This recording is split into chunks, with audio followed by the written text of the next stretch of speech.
आइए जानते हैं आगे की कहानी। अगली सुबह शिवी की नींद धूप उसके आंखों पर पड़ने से खुलती है। शिवी अपनी आंखें खोलती है, पर तभी उसे महसूस होता है कि वो किसी सख्त चीज पर लेटी हुई है। शिवी अपने नीचे देखती है तो राजवीर सोफे पर लेटा हुआ था और शिवी उसके ऊपर कुछ इस तरह लेटी हुई थी कि उसका सिर राजवीर के सीने पर था। शिवी आसपास देखती है तो वो अभी बालकनी में सोए थे। शिवी अपना सिर उठा देखने लगती है तो उसकी नज़र राजवीर के चेहरे पर जाती है। राजवीर बड़े सुकून से सो रहा था। शिवी एक बार फिर खुद को देखती है जो पूरी तरह राजवीर के ऊपर लेटी हुई थी। शिवी हड़बड़ा कर जल्दी से राजवीर के ऊपर से उठने लगती हैं, पर तभी राजवीर शिवी की कमर पकड़ अलसाए आवाज में, अम्मा, शिवी क्या कर रही हो?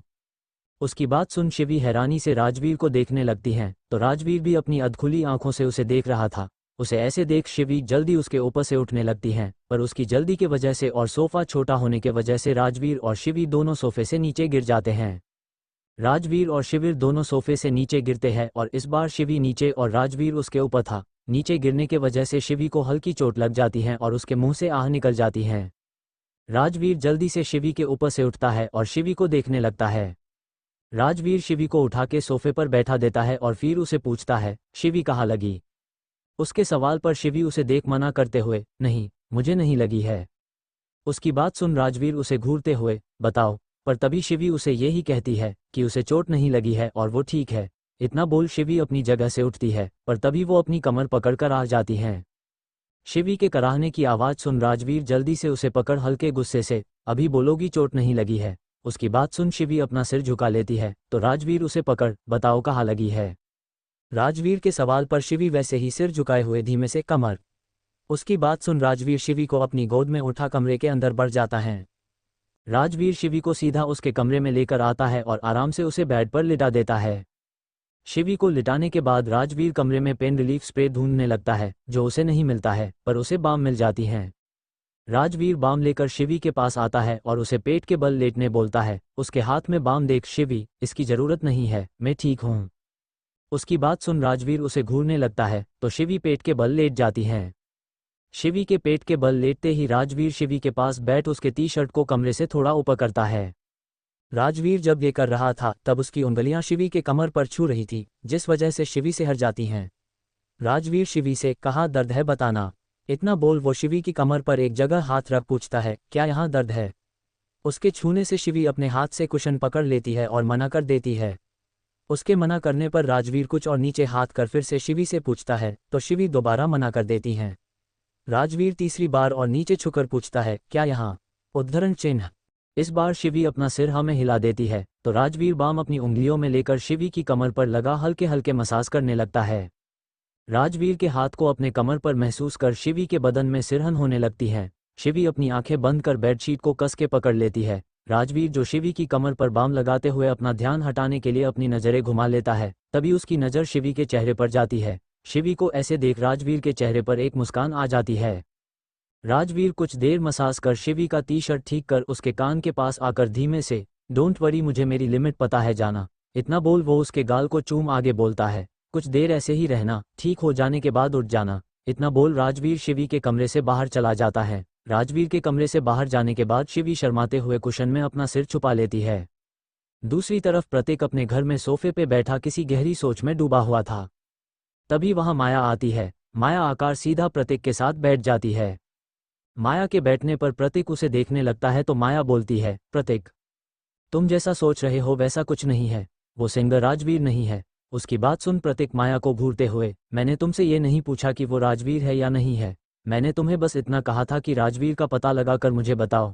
उसकी बात सुन माया गहरी सांस लेकर बोलती है, राजवीर इस वक्त इंडिया में नहीं है, राजवीर को उसके पिता अमेरिका लेकर गए हैं ताकि उसका इलाज करवा सकें। माया की बात सुन प्रतीक कुछ सोचते हुए, पता लगाओ ये संघर्ष कौन है। उसकी बात सुन माया हाँ में अपना सर हिला देती है। कुछ देर बाद माया वहां से उठकर चली जाती है। प्रतीक अपना मोबाइल निकाल किसी को कॉल करता है और बोलता है कि पता लगाओ राजवीर अमेरिका में कहाँ है और उसका इलाज कहाँ हो रहा है। इतना बोल वो कॉल कट कर देता है। फिर अपना लैपटॉप खोल फिर से संघर्ष का गाना सुनने लगता है। राजवीर का फार्म हाउस। राजवीर अपने कमरे से तैयार होकर शिवी को देखने उसके कमरे में आता है। राजवीर जैसे ही कमरे का दरवाजा खोलकर देखता है शिवी कमरे में नहीं होती है। शिवी को कमरे में नहीं देख राजवीर शिवी को आवाज़ देने लगता है। तभी वहां शांता आती है और राजवीर को देख बोलती है, साहिब, शिवी किचन में है। उसकी बात सुन राजवीर चौंकते हुए, किचन में? शिवी किचन में क्या कर रही है? उसके सवाल पर शांता, मेरे को क्या मालूम साहिब, आप जाकर देख लो। उसकी बात सुन राजवीर किचन की तरफ बढ़ जाता है। राजवीर किचन में देखता है कि शिवी कुछ बना रही है। राजवीर शिवी के पास जाकर हल्के गुस्से में, तुम यहाँ क्या कर रही हो? अचानक से राजवीर की आवाज़ सुन शिवी चौंक जाती है। शिवी राजवीर को देखते हुए अपने सीने पर हाथ रख, आपने तो मुझे डरा दिया। उसकी बात को इग्नोर कर राजवीर फिर से वही सवाल करता है, तुम किचन में क्या कर रही हो? उसके सवाल पर शिवी शांति से, मैं खाना बना रही थी। उसकी बात सुन राजवीर उसे घूरते हुए, तुम्हारे कमर में दर्द है तो तुम खाना क्यों बना रही हो? उसकी बात सुन शिवी, अरे अब मैं ठीक हूँ।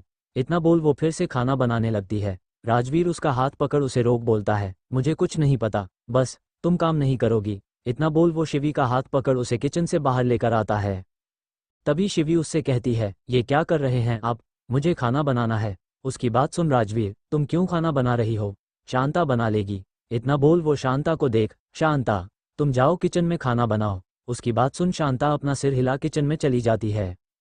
शांता के जाने बाद शिवी राजवीर से जैसे ही कुछ बोलने जाती है राजवीर उसे बीच में रोक, कुछ नहीं कहोगी तुम, चुपचाप मेरे साथ म्यूजिक रूम में चलो। उसकी बात सुन शिवी मुंह बना लेती है। उसे मुंह बनाते देख राजवीर हंसने लगता है। राजवीर शिवी को लेकर म्यूजिक रूम में आता है और उसे एक चेयर पर बैठा खुद अपनी डायरी लेकर उसके सामने चेयर पर बैठ जाता है। राजवीर शिवी को अपना नया लिखा हुआ गाना पढ़ के सुनाने लगता है। जैसे ही गाना खत्म होता है, शिवी कुछ बोलती उससे पहले उसका मोबाइल बजता है। शिवी अपना मोबाइल देखती है, फिर कॉल उठा राजवीर को रुकने का इशारा कर दूर जाकर बात करने लगती है। राजवीर शिवी को ही देख रहा था। यहाँ शिवी कुछ देर कॉल पर बात करने के बाद कॉल कटकर राजवीर के पास आती है। शिवी के चेहरे पर परेशानी के भाव देख राजवीर उससे पूछता है, क्या हुआ? राजवीर के सवाल पर शिवी उसे देख बोलती है कि चिन्ना सर का कॉल था। उसकी बात सुन राजवीर, क्या कहा उन्होंने? शिवी राजवीर को देख, चिन्ना सर के स्टूडियो में कुछ लोग आए थे जो संघर्ष के बारे में पूछ रहे थे। उसकी बात सुन राजवीर अपनी जगह खड़े होकर कुछ सोचते हुए, शायद वो प्रतीक के ही लोग होंगे। उसकी बात सुन शिवी हैरानी से उसे देख बोलती है, आप इतने यकीन से कैसे कह सकते हैं कि वो प्रतीक के ही लोग थे? शिवी से सवाल पर राजवीर जवाब देता है, उसने मेरी आवाज़ पहचान ली है। आखिर वो मुझे बचपन से जानता है। वो अब मुझे ढूंढने की पूरी कोशिश करेगा। उसकी बात सुन शिवी, मैं उसे आप तक पहुंचने ही नहीं दूंगी। शिवी की बात सुन राजवीर उसे देखने लगता है तो शिवी मुस्कुरा देती है। शिवी आगे कहती है, वैसे चिन्ना सर ने हमें स्टूडियो बुलाया है। उसकी बात सुन राजवीर कंफ्यूज होकर, क्यों? शिवी, मुझे नहीं पता, चिन्ना सर ने बस हमें स्टूडियो बुलाया है। उन्होंने कहा हमसे कोई ज़रूरी बात करनी है। उसकी बात सुन राजवीर बस अपना सर हिला देता है। कुछ देर बाद राजवीर और शिवी तैयार होकर स्टूडियो के लिए निकल जाते हैं। वहीं ये सब काया अपने कमरे की खिड़की से देख रही थी। उसके चेहरे पर अजीब से भाव थे। राजवीर और शिवी दिनों चिन्ना सर के स्टूडियो पहुंचते हैं तो उनके स्टूडियो का नज़ारा देख हैरान रह जाते हैं। चिन्ना सर के स्टूडियो के बाहर पूरी मीडिया खड़ी थी। मीडिया देख शिवी राजवीर को गाड़ी से उतरने के लिए मना कर देती है। शिवी यहाँ वहाँ देखती है, फिर अपने बैग से 2 मास्क निकालती है जिसमें से एक राजवीर को देकर पहनने को बोलती है और दूसरा खुद पहन लेती है। ये वो ही मास्क है जो गाना लॉन्च के दौरान राजवीर और शिवी ने अपनी पहचान छिपाने के लिए पहने थे।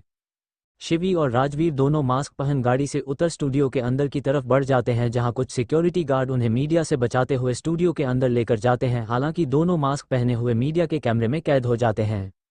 राजवीर और शिवी मीडिया से बचकर स्टूडियो के अंदर आते हैं और सीधा चिन्ना सर के कैबिन में जाते हैं जहां चिन्ना सर पहले से ही उनका इंतजार कर रहे थे। राजवीर और शिवी को देख चिन्ना सर खुश हो जाते हैं। चिन्ना सर राजवीर के पास आकर खुशी से, राजवीर मैं बहुत खुश होता तुम्हारा गाना ट्रेंडिंग में चलता। उनकी बात सुन राजवीर मुस्कुरा देता है। तभी चिन्ना सर राजवीर और शिवी दोनों को बैठने के लिए कहते हैं। राजवीर और शिवी के बैठने के बाद चिन्ना सर उन्हें बताते हैं कि संघर्ष के गाना गाने के लिए ऑफर आए हैं। राजवीर और शिवी खुश हो जाते हैं। चिन्ना सर आपने असिस्टेंट रोहित ऑफर कॉन्ट्रैक्ट सारी फाइलें लाने को कहते हैं। रोहित अपना सर हिला वो सारी फाइलें लाकर राजवीर के सामने रख देता है। चिन्ना सर राजवीर को देख, ये वो सारा ऑफर है जो संघर्ष के लिए आया है, तुम ये सारे ऑफर देख लो। उनकी बात सुन राजवीर फाइल को देखते हुए, नहीं चिन्ना सर, मैं ये फाइल नहीं देखूंगा। उसकी बात सुन सब चौंक जाते हैं।